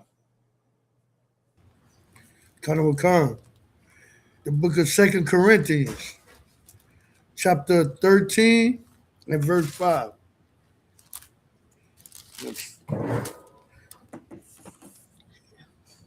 2 Corinthians chapter 13, verse 5. And examine yourselves, whether ye be in the faith. Prove your own selves. Know ye not your own selves, how that Jesus Christ is in you, except ye be reprobates. So except ye be reprobates is a question. Read the next verse. Verse 6. But I trust that ye shall know that we are not reprobates. Everybody understands. Paul is saying exactly what I just said. Examine yourselves whether ye be in the faith. You understand? How do you examine yourself whether you be in the faith? Are you really living this? Do you really believe all the words of this book? Do you think that you're capable of perfection? Do you think that you could be better in anything in life? If the answer is yes, then what are you doing about it? What are you doing to get better? What are you doing to improve? You came in the truth and you stop celebrating Christmas. You stop celebrating Thanksgiving. You stop smoking cigarettes and you stop, having sex with random whores, and you stopped eating pork and shrimp. Have you done it all though? Have you done everything? Your day-to-day life, you go through and you make decisions every day, that you do things every day. Do you always say the right thing? Do you always do the right thing? How do you know? Do you check for counsel? Do you get approval, permission for all the major decisions that you make? There's a level of living that Christ died for us all to be able to experience. Why would you live your life in the truth and not experience it? Why would you live your life in the truth and not get to that level? The only way you're going to get there is if you examine yourself. Do you really believe in the Most High, or did you just stop, celebrating Christmas and Thanksgiving? Do you really believe in the Most High, or are you just married to a man who believes in the Most High? Do you believe in, demons being casted out? Do you believe that when you came into truth, you were swept clean, and then 7 more demons came back stronger? Or do you think those are just words that apply to somebody else? That's not really your life. The Bible is not a book written for people who have overcome. The Bible is not a book written for people who have accomplished the task. The Bible is not a book written for people who've done the job already. The Bible is written for those who are still learning their way, which is all of us. There's not a man that can say, oh, I did all that already. I accomplished it all. Because we're still here in captivity. We're still under our oppressor. Don't let learning the truth, putting fringes on your garments, knowing you can have more than one wife, cause you to forget that at any moment you could still fall out the truth and lose your spirit. Don't think because you gave up weed and cigarettes that you couldn't be an alcoholic. Don't think because you gave up popping pills and snorting coke that you can't be addicted to the pain of a woman leaving you. You understand? Some of us choose women who we know are going to leave us. And we say to ourselves, I'll have fun with her while she's here. I'll enjoy her while she's here. She's going to give it up to somebody. Might as well give it up to me. She's talking right. She's saying all the great things.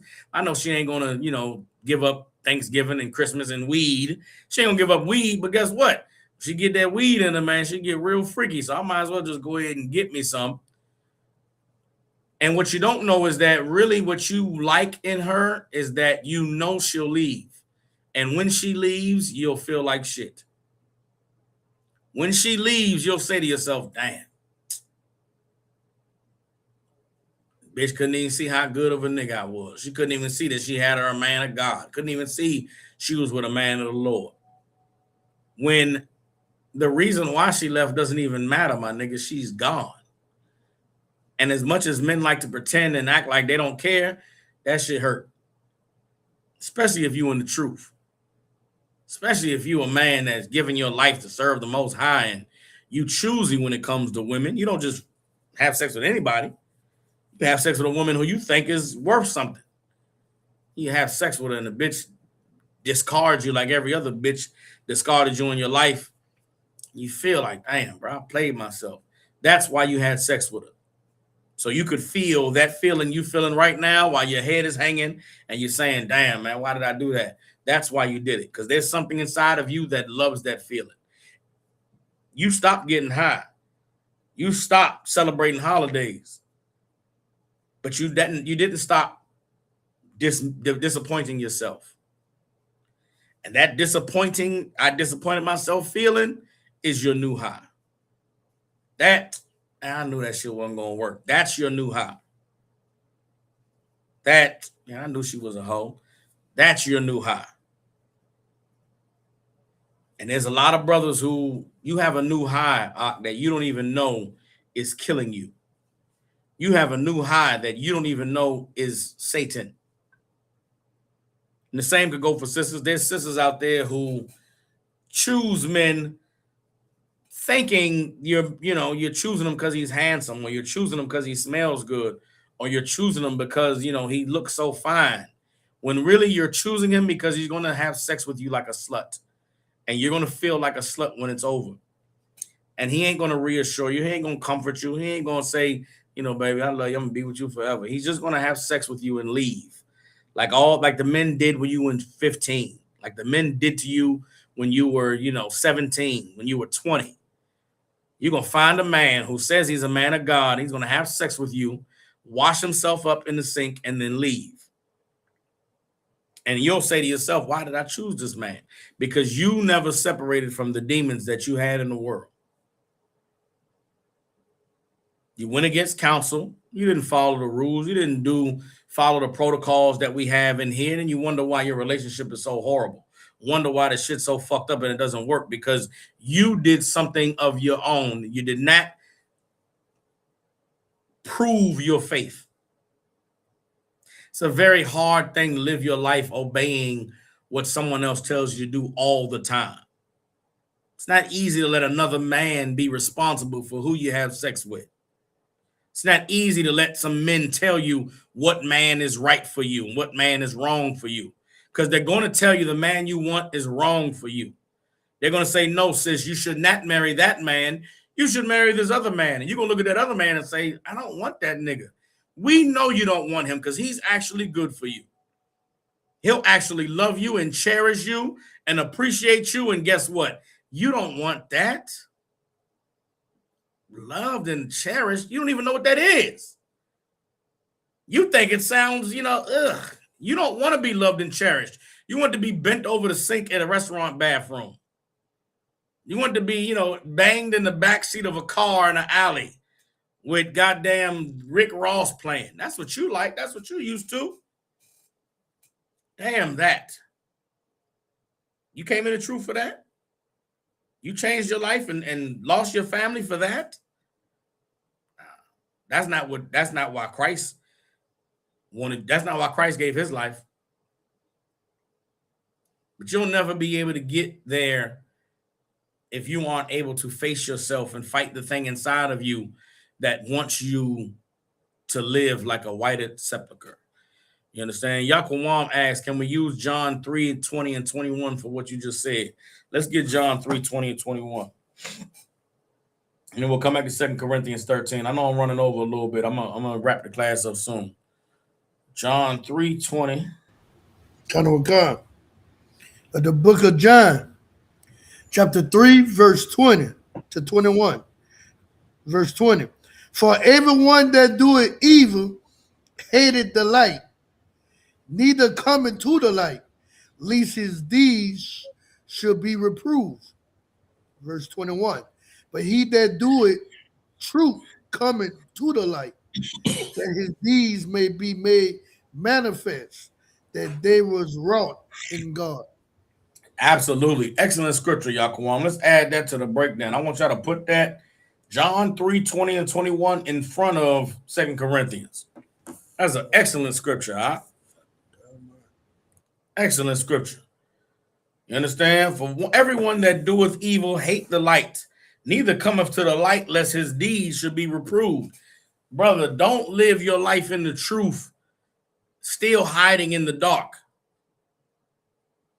And I'm saying that as a man that did that for many years. There are many brothers who I've seen experience public chastising. I mean, they public check-ins, public correction about things they did wrong. And I always thought that, man, why would you do that to yourself? It's better to just not let nobody know. It's better if they just don't even know what you're doing than to be doing it and then you get embarrassed by it.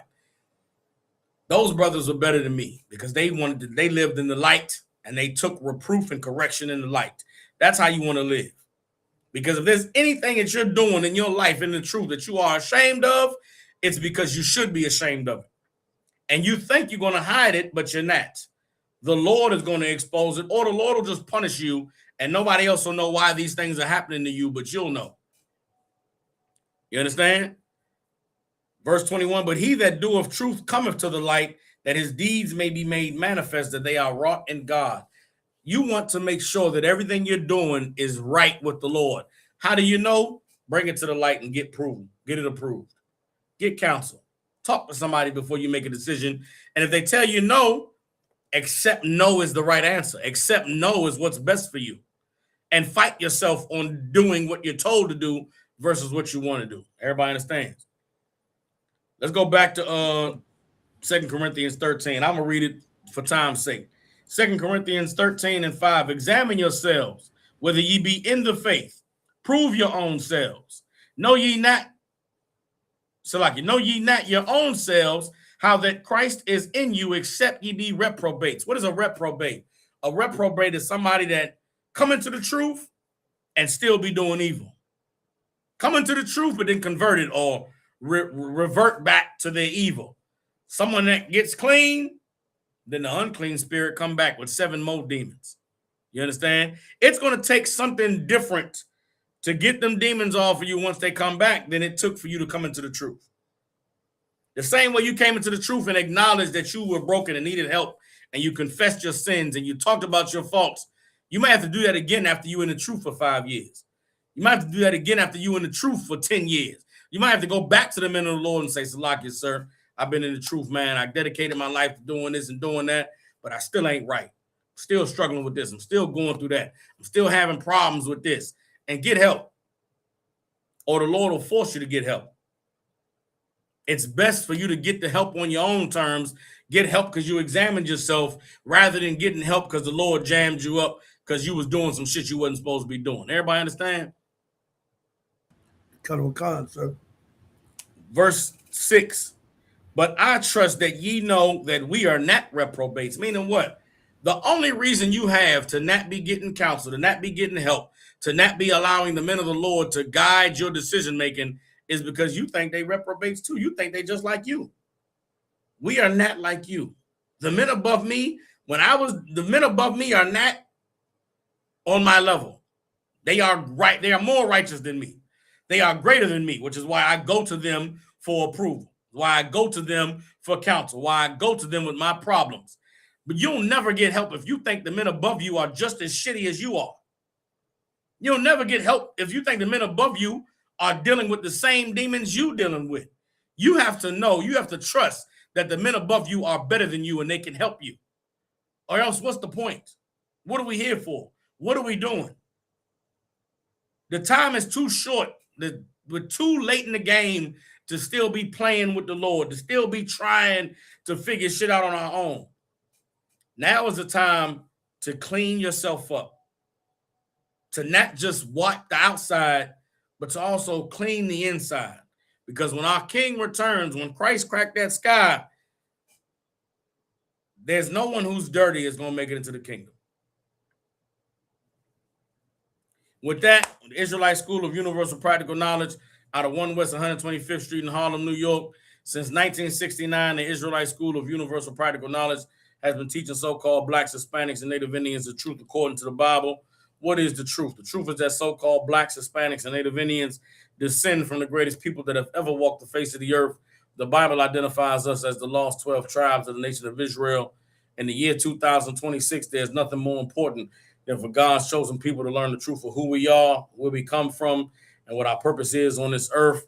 I want to say the water to all of the brothers and sisters tuning in. The water to Officer Yassad out of Louisiana for coming through. Shalom, Mark. Shalom. Shalom.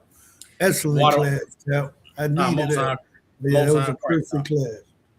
Most High Christ. I appreciate that. You know what I'm saying? The water to Officer 5,000 Mile Bar over to New Orleans school down there. For all you brothers and sisters tuning in, if you got family, loved ones, people you care about in the Memphis, Tennessee, Shreveport, New Orleans, Louisiana, and any city in Texas, any city in Alabama, any city in Mississippi, man, get them in contact with the ISUPK so we can help you to raise up and become who the Lord called you to be and change your life so that we can be a nation that the Lord regards as presentable and deserving of the blessings and the deliverance that he promised us in these scriptures, man. The time is short, y'all. We in these last days. It's time to get it right. You know what I'm saying? So, Shalom, Yabashim Shabbat, all the brothers. Yahweh Shema, Allah Tanba, Hashem, Yahweh Shada, all the sisters. Lord Allah, see y'all tomorrow.